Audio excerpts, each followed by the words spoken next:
Dito yung room namin, malapit.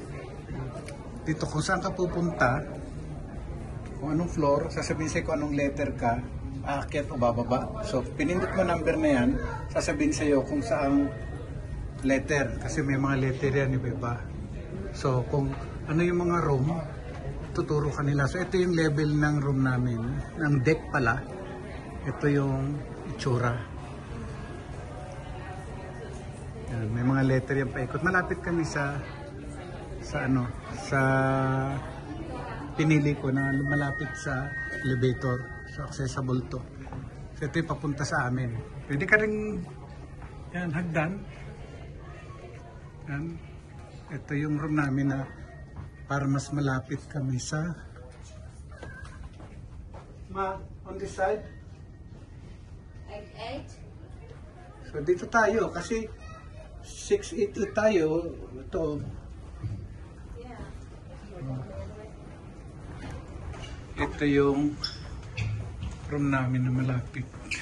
Corner kami. Pero bakit meron tayo nito? Ma? Oh my God. Malia.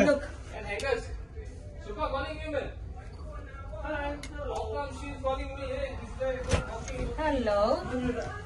I think I've got a different one. Oh my God. Check. Yeah, Yes. yeah. Come on, open it. No, that's ours. But because it's the same, it looks the same. It looks the same. Yeah, but we didn't open yet. We didn't. Yeah. We didn't open it. It's Oh. really the same. Yeah. But the tag is 9688 or not? We didn't look at it. I'm sorry. 9697. Ah, yeah. This is what you're looking for. No problem. No, it's expired. Oh yes. Ayun. Marami raw Pilipino. Badong. Hinahanap eh. Sorry No, pasensya. hindi naman nabuksan. Mabait na. Ito yung room namin. Thank you. Hindi pa nga kami nag-umpisa pa lang. Ah, okay. Ako nga pala yung housekeeper nyo, ha? Ako yung in charge. Ay, Ah, dito.